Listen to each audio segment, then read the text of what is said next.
We're going to switch things up a bit for this interview. It's a conversation that was recorded by Brandy Montague interviewing me for her podcast, For Animals for Earth. I met Brandy thanks to her offer to read through and give feedback on what's become my first ebook, exploring permaculture and how it can be applied to one's lifestyle. She was intrigued by the term Ecological Impact Center and asked if I'd be a guest on her show. I'd like to share that interview with you. We recorded the conversation several months ago when I first launched the podcast with only 3 episodes. I now have 13. I set on this journey to learn more about farms, who's running them, and what they're doing well. What's been released so far was my first round of interviews recorded before I even launched the show. I made all of those interviews without actually having a show. I made it up, and now it's something. That's pretty cool. I'm currently assembling notes for a recap episode, putting together some favorite insights that I've learned along the journey, mixed with some of my own thoughts on the matter. I'm also working on a couple of other projects that I'm excited to share with you when the time's right. In the meantime, I've decided to rebroadcast this 2-part interview to help you get a better feel for me and why this podcast has come into being. In the first half of the interview, we talk about what an impact center is, and then I get into storytelling mode. Brandy asked me how I came to buy land in Costa Rica. My attempt at a short answer turned into a 20-minute adventure down memory lane. I also go off a bit, sharing my thoughts on forgiveness of self and others as a core skill to develop when building community. Before we get into the interview, I want to thank Brandy for what she's doing with her podcast, For Animals for Earth. She's producing an array of interviews with activists and changemakers from many walks of life. Check out her playlist. You'll likely find some of her interviews intriguing. Welcome to episode number 21 of the For Animals for Earth podcast. Today is part 1 of a 2-part series in which I'm talking with Jason Bliss, who lives in the South Pacific part of Costa Rica. Jason is calling in from his farm where he's worked with the local community for years to develop an ecological impact center. This is a place where he hosts visitors and people can be immersed in permaculture, organic farming, sustainable living, just everything in between. Jason recently started the Sharing Insights podcast, in which he's helping people connect, people who have land and would like to start a center, people who have a center and would like to hear best practices from others on how to make it better, and for people who are just ecological enthusiasts, that would like to just learn more about this movement and kind of figure out where they can get involved. The simple idea that I took out of today's episode is to stay open. I think we often have ideas of what life should be, but we hit moments that things just don't feel right. And in those moments, we don't know what the answer is. But I was reminded in listening to Jason that if we stay open, we notice messages that come our way through feelings or through interactions with others. And honestly, I think we're all being called right now to navigate to a new way of living in the world. And I think we can do that together. We can help each other get there. So for today's show notes, I invite you to go to foranimalsforEarth.com/podcast/21. And I would absolutely love to have you join me live for an interview. Next Tuesday, I'm going to be interviewing Steve Brown from the Provenance Chain Network. Steve and I are going to come at helping animals in the environment from a completely different angle. We're going to talk about how technology can make supply chains transparent and how he's working on a project that would allow us to look at a product that we're thinking about buying and see exactly what it's made of, where those ingredients came from, where it was made, who made it, everything in between. And that can help us to make decisions that we feel better about. So I hope you'll join us live. You can do that at bit.ly/foranimalsforearthlive. Hi there, this is Brandy, and you're listening to the For Animals for Earth podcast. This is a space where we inspire each other to take small steps every day to live a more conscious life, helping animals and the planet while we do it. I'm so glad that you're here. Let's all take a deep breath and let's get started. I'm wondering if you can paint a picture for us of what your property looks like, and just help bring us into the space of what is an ecological impact center. What is the one in your world? Okay. Well, sure. This farm, we've got a 20-acre farm, 8.5 hectares, and we are on a ridge top. We're between the towns of San Isidro and Uvita in the South Pacific. I've got about 40 minutes to town, an hour to the beach on slow driving mountain road. And yeah, we've got a view of the Talamanca Mountains, Mount Chiripo, San Isidro's down in the valley. It's a gorgeous vista. Actually, the house where I'm staying in now is called Casa Vista for that reason. But yeah, we're on a ridgetop. We've got our own spring water, fresh breezes. It gets plenty warm and yet it cools off. It's not super humid by the beach. I love it. It's my favorite climate in Costa Rica.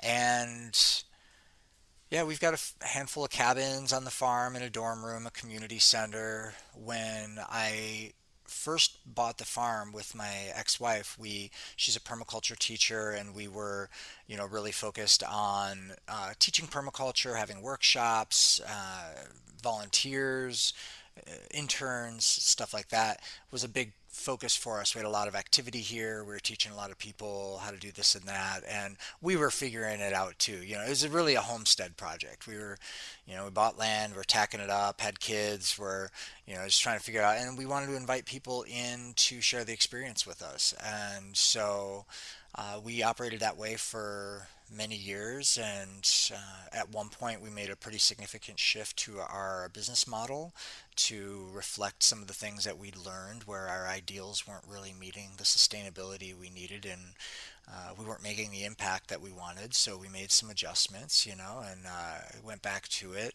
And then uh, well, we went to the States for a few years. My youngest son has some developmental delays that wanted to get checked out and so forth. And so I was gone for almost 4 years until a year ago I came back, and just been regenerating the place and fixing it up, and really asking myself, this question about impact centers.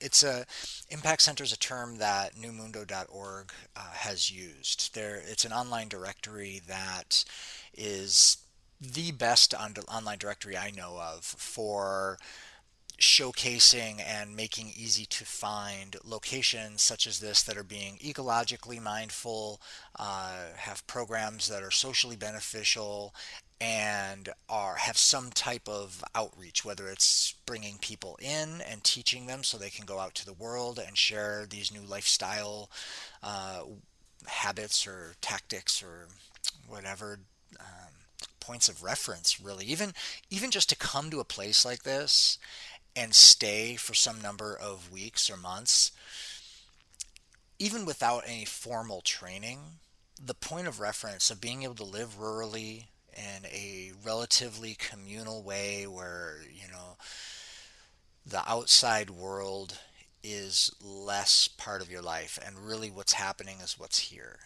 That alone, I feel, makes an impact on humanity, because these people go back out into the world, whatever their business is, whatever their lifestyle is. Some of them just go back to the city and they just always remember that time they had on that organic farm, and maybe they've got some herbs in their flower box on the windowsill. Or maybe they went so far as to build a greenhouse on the side of their house. All these examples I'm giving you are true things that have happened from guests that have been here.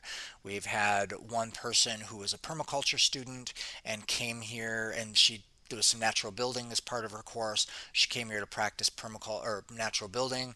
She was cobbing with us for months. That was just what she did. Now she's got like a professional cobbing business, an earthen construction business. I'm not to say that, we didn't start that ball for her, but we were a place where she could come and practice what she was learning without having to have her own place. And now that gave her more confidence and experience to go forth and start a business with it.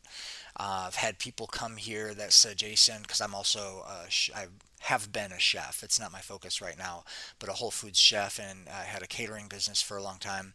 And people come here like, oh, I want to learn how to cook for myself. I want to learn how to make. And so I've had apprentices that have come here, and their focus was learning how to do farm to table and how to make meals with whatever there is, and that's something that I've been able to offer. And now, some of those people are like, food is a major part of their life. So it's an experimentation station. It's a place where people can really grow and expand on sides of themselves that they want to.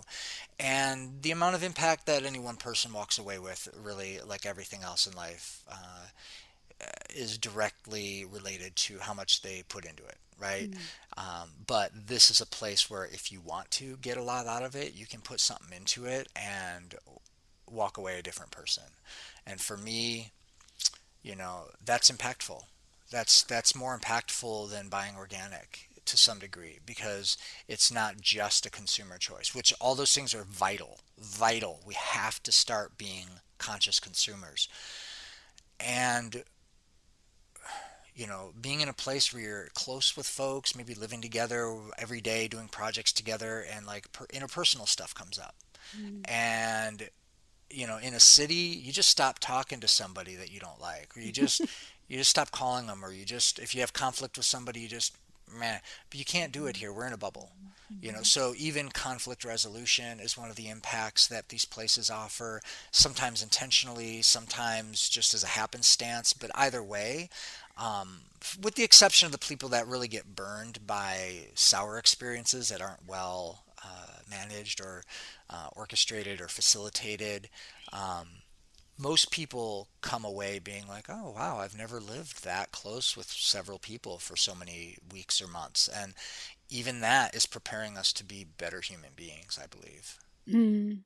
Absolutely. I think, it's interesting because as a human, you're kind of throwing yourself into this experience that you're going to fully embody because you have no other choice once you've arrived there, right? You've made the decision, and once you're there, and every part of you is there, and you have to just kind of weather every day. And I feel like it would be a really good opportunity to learn how to live in the present, which is probably a lot of, why everyone sees all of these benefits that you're describing. Because there's really, well, I guess I'm sure your mind can wander off into the future and into the past, but it just seems like, I like how you mentioned, like in the city, you can really just kind of like just shrug it off, check it out, go do something else. But there, uh, you really have to embody kind of like what's going on and what you're being faced with from the universe at that given time, which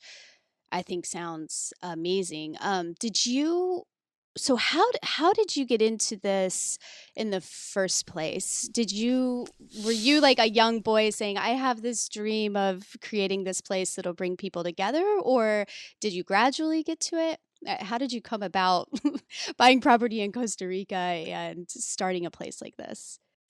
Epically long story. I'll try to give you the short version. No, I mean, hey, I'm 44 now, and I was 23 when I was 22, probably, when I first decided to shift my life from who I grew up to be. I grew up in Detroit. I grew up in Detroit city, standard American diet. Had the blessing of getting ill at 17. Had chronic indigestion and acid reflux and all this stuff, and I was in pain. And for years, you know, tolerated it. Ended up going to some doctors eventually. They gave me this medicine, the next one, the next one. I was like, look, you gotta like take my temperature or anything, something like, do something before I take another pill because they ain't working. I need you to tell me what I'm dealing with, not just guess and give me another pharmaceutical. And so I fired that doctor and eventually moved out of Detroit, and I moved to Arizona when I was like 21. And I was working for corporate America there, which was Guitar Center, but still they wanted me to cut off my ponytail and all this stuff. And I just had these experiences where I decided, like, man, I don't want this life. Like, I don't want this out of life. I know there's more. And so I quit my job there, and I started my entrepreneur path. I was selling tamales door to door, and I ended up becoming a balloon artist at restaurants, tying balloon animals for tips, and I was a sound engineer at a church and at a blues club, and I was just doing gig economy back before there was a word for it, you know. Um, I was gigging and learning how to do stuff and becoming available. And all of a sudden, I had a lot of time on my hands because I was getting paid well for what I was doing.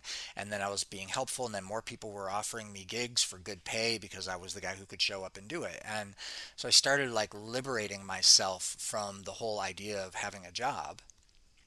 I was getting into yoga and meditation and whole foods and yeah, my life just those years, that like year and a half, 2 years.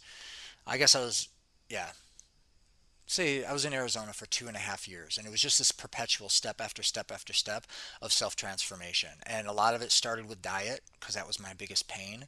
And once I found out that the dietary information that I'd been fed as a kid, which was almost nothing, and it was based around making fun of people that eat well, um, I I just became rather appalled that I live in a society that would allow this FDA that allows these horrendous poisons into our food supply and allows companies to promote them. It's just like, God, Right. we're it's anyhow. So I was Yeah. young and I got really rebellious against the system Okay. and started learning about politics Mm-hmm. and the system and just commerce and more things than I'll care to share.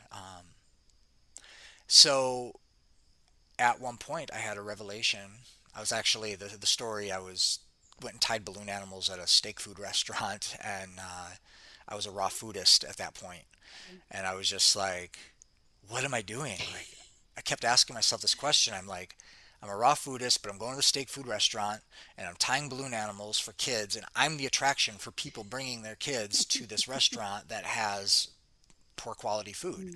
Mm-hmm. Um, and and I'm not saying I'm not a strict vegetarian anymore or a raw foodist or anything, but I still, when I do eat meat and when I do eat food, I eat of high quality, not tortured animals and Mm-hmm. stuff. And that was a Mm-hmm. big thing for me. Like, wow, I Mm-hmm. was just walking around this restaurant being at conflict with Mm-hmm. what I was doing. And here I am, like doing all of this just so, I mean, I don't buy anything anymore. I just pay my car payment, I pay my rent, and I go to the co-op. And if Mm-hmm. I want to buy anything else, I generally buy it from the meditation temple, like Mm-hmm. or the used clothes store. Like Mm-hmm. I don't need to be in the city, and I'm driving Mm-hmm. all around this metropolis doing gigs in this Mm-hmm. car just to afford having this car and living in the city. And it was this paradox that I saw as being problematic for my ethics. Mm-hmm. And so one night I stopped after a gig and saw a movie called Instinct with Cuba Okay. Gooding Jr. And it's kind of a retell of the story Ishmael, Okay. which is a powerful book by, I think, was that Daniel Quinn that wrote that? Look it up. But I saw this movie and I walked out of the theater and just the movie was about this man who had the audacity to walk away from his being a human, and he walked Mm-hmm. out and lived with the gorillas.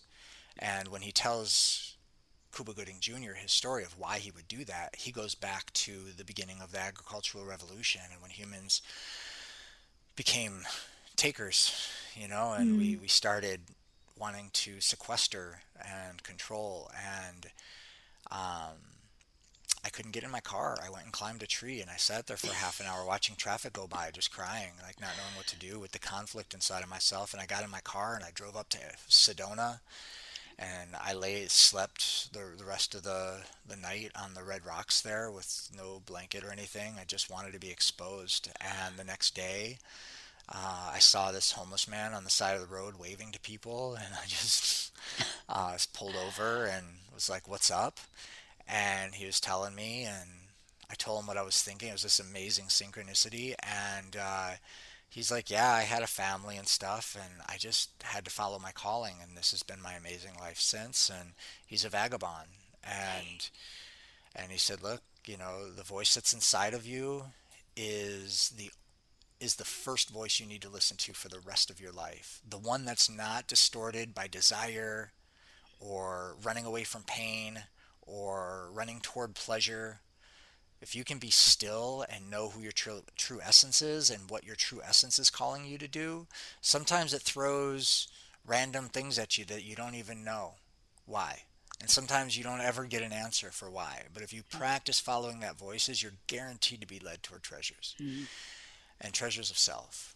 And whatever else after that conversation, I drove back down to Phoenix just in tears the whole way, and I knew that my life had changed. And so I got a book on some long distance backpacking from the library and learned all about the gear I'd need and survival tactics, and read it twice and got rid of everything I owned, loaded up a backpack, and a couple months later had my buddy drop me off at the mountain in the desert, and I walked for 10 days across the desert, just processing a lot. Processing a lot. I wrote a big fat journal that week. And I just kept walking. I was at a point where I called the bank. I said, hey, this car you helped me buy, just come get it. I don't need it anymore. I'm leaving. And I had nothing to go back to. And after being years of hiking mountains and always having to go back home, go back to the car, and being on that mountaintop, being like, no, I want to go there. But I'll go back. I have to do my gig tomorrow or whatever. This time I could just be like, I'm going there. And then I'd go. I'm like, all right, now I'm going there. And I'd plot it on the map. And then I got to a city, and I'm like, I'm going to that other city. There's a festival up there I'm going to tie balloon animals at. And somebody just told me about this place. I'm going to go visit them there. And then I just spent 6 years living out of my backpack, hitchhiking around North and Central America, tying balloon animals to pay my way.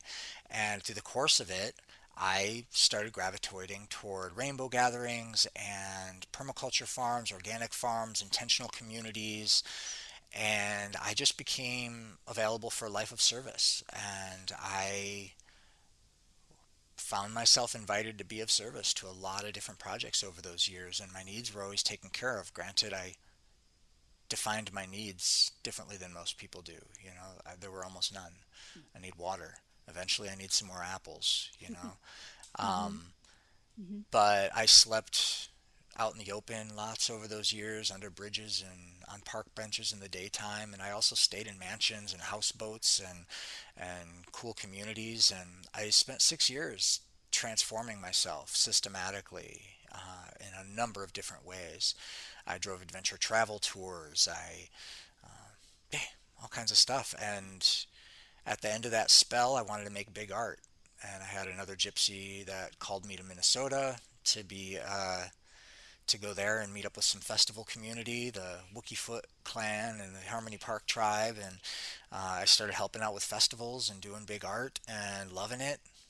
And after a few years, I was still in the damn city again. And I was ready to go out. And I met a woman that had a couple kids and wanted to put her money that her grandparents left her into something more useful than a bank account. So we bought a school bus, converted it into a veggie oil RV, and drove south looking for a new place to live. After 3 months traveling through Latin America, we landed in Costa Rica and found it to be a country very different than the others as far as how we were welcomed, how the police were, the politics, everything else. Spent another few months traveling around the country, bought land, and I took all those experiences I had as a vagabond visiting places like this, and I felt like I knew something about running it. And then I got a big old serving of humble pie. And it's like, oh my God, there's so much more to this than I thought. I feel so bad for all those owners that I underestimated all those years. But, we just kept experimenting and going at it, and, our relationship changed, and we're not together anymore.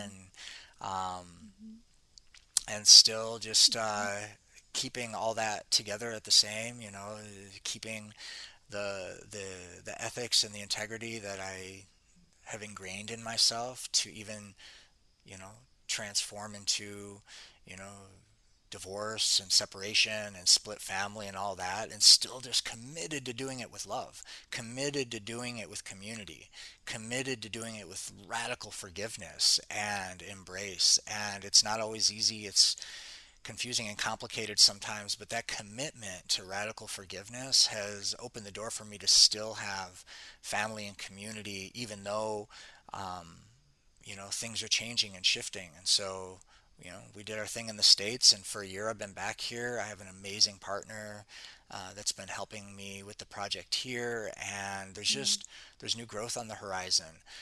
And to bring it back to the impact center, to be very honest, I'm holding some humble pie again, where I'm putting all my focus into running this podcast and getting it launched and interviewing places like this because I don't know anymore. I'm finally at an age where I've realized, like, I don't know. And I don't know as much as I thought I did. And I need help. I need wisdom. I need guidance. And I have peers in this country, hundreds of them, honestly, that own land that are trying to do different things. Some of them have succeeded more than others.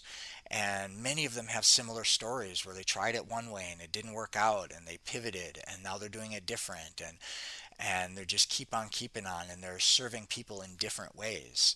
And I feel like no matter how any given place is doing it, the fact that they're, for one, managing land in an ecologically beneficial way, planting pollinators, planting fruit trees, planting water, um, that alone, we need that on the planet everywhere. Socially beneficial project things like, just being kind and open to neighbors, giving them little plats of land where they can plant some beans for the season. Little things that there's lots of things are allowing our neighbor to bring in graze his cows here in different parts to keep our grass down and so he doesn't have like finding ways or we've hooked up with neighbors in the pueblo here and we have sent guests on tours to their farms or horseback ride or we have one neighbor that makes food for people when they want to have like a little cultural experience to go have a home cooked meal in the pueblo. These I feel are small things that we do that really are making social impact. um, Allowing people a place, even though we don't have an active education program here right now, we have a place where people can come and just be. And we've got food in the garden that they can gather. And we take time to talk with them. And we've got some waterfalls they can walk to. And it's not the most exciting, active place as it's ever been because I don't have the focus to give to it right now because of the podcast that I'm doing and the regional networking I'm doing. And I've tried to have some administrators here. And honestly, I haven't really figured out the best formula for that yet. That's why I'm doing these interviews. That's why I'm asking people, what do you do best? Can you share it with us? Because if we all, there's some things I do pretty well. There's some things I nailed, and that I'm improving, but I got some things to share. And everybody else has got something to share. And I really feel with this podcast, the missing ingredient to most of these farms, I feel, is each other, is the network of us. And that's what I'm setting out to build, to bring some cohesiveness to. And so that, no matter what you see on somebody's website, or anticipate them because they're a business and they're renting places and they got a program and all of this, I think too many places get an unfortunate bad rap because they don't have all their shit together.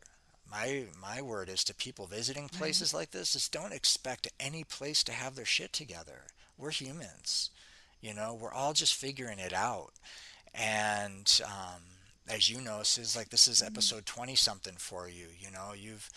You're just starting your podcast adventure. I am too. I'm right behind you, and we're just still getting our shit together. And I think that's something that when we're kids, we get wrapped up in this labeling of our parents and our teachers and our authority figures as being something superior, somebody who's got their shit together. But when you get to the age when you see your parents as just people, as people, and their faults are you got faults too, and the things that they did really well that you found out later in your life that they were just ordinary or not as good as they could have been.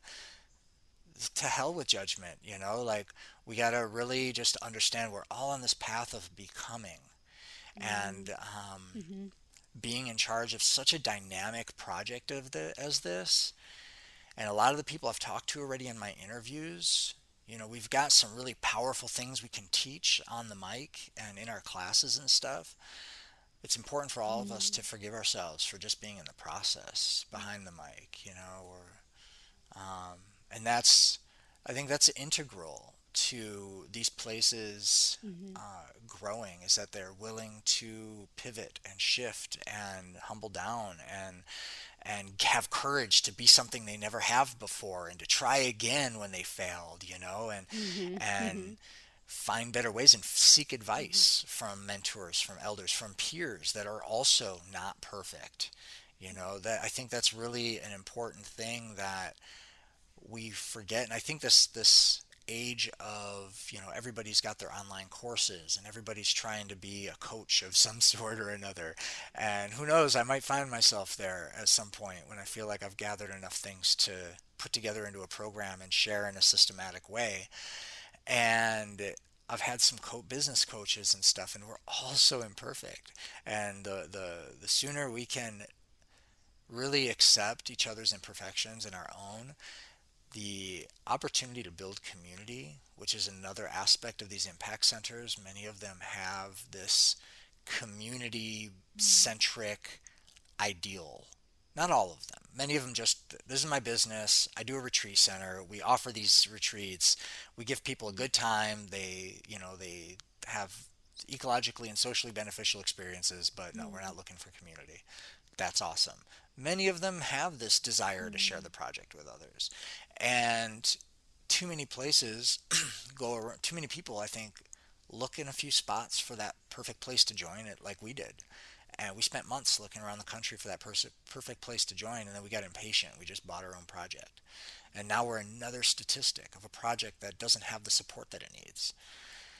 So, and part of that was our mindset coming from the cities of our ideals as being this thing we wanted to project. And because we didn't find somebody in our first pass that was the perfect Mm-hmm. fit, we decided to do our own thing.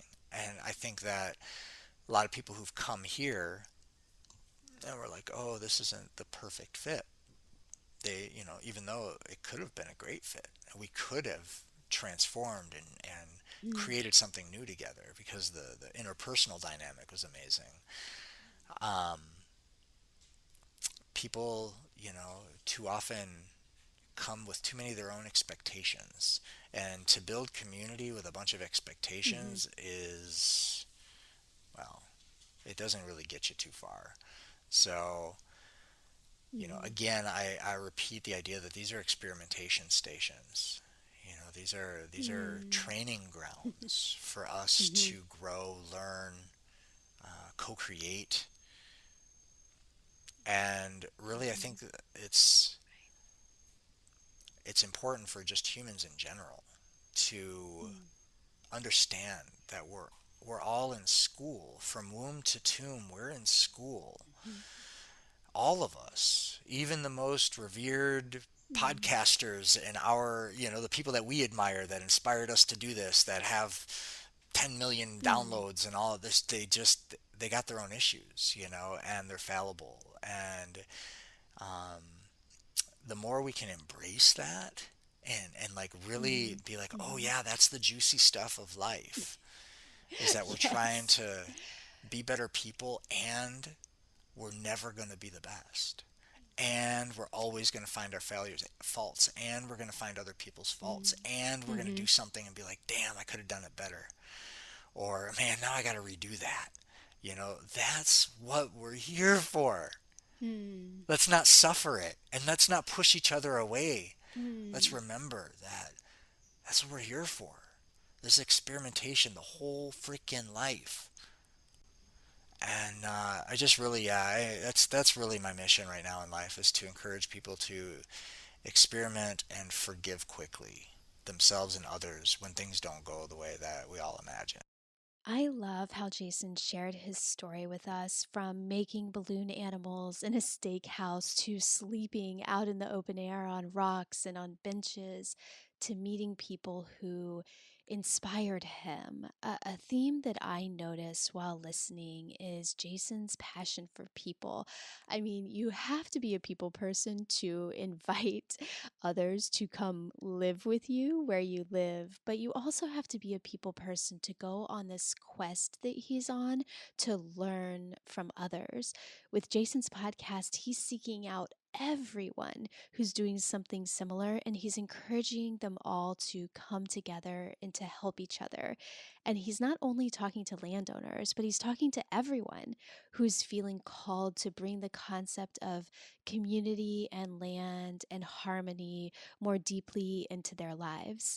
In part 2 of my interview, we're going to dig into how we actually can get involved in these impact centers and how we can personally connect to all of these concepts that Jason is sharing. I hope you'll join us in episode number 22. And that's all for today. Thanks so much for tuning in and listening. I hope you enjoyed the show. If so, please consider hitting subscribe, rating or reviewing us, telling a friend. Any or all of the above truly make a difference. The more people we can reach, the more people I can find to interview, and the bigger impact we can make together. Keep an eye on your feed. We'll be back soon with the next episode. Thanks. Bye.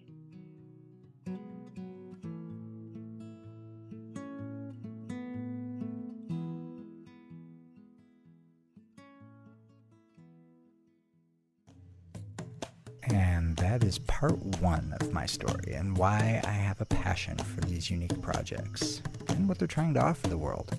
Make sure to tune in to part 2 where I share some advice for travelers that want to visit places like this, as well as my take on volunteering. I also mentioned this ebook that I've written, which you can download for free on my website. The book describes permaculture, but not with regard to land management. It's more of a guide on how permaculture can be used to examine and redesign your lifestyle for greater efficiency and impact. If you're curious to learn more about permaculture and how it can be useful to you, even if you don't own land, I encourage you to check it out. I've included a link in the show notes. You can also find links to it on most pages of the website. If you haven't subscribed to the podcast yet, you can do so on Apple, Spotify, Stitcher, Google, Amazon, Podchaser, Wahoo, all of them. You know, we've also begun putting full-length episodes up on our YouTube channel, along with farm tours and highlights videos. So if you're a YouTuber, go check them out, subscribe, and leave some comments to let us know what you think. That's all for now. Keep on keeping on.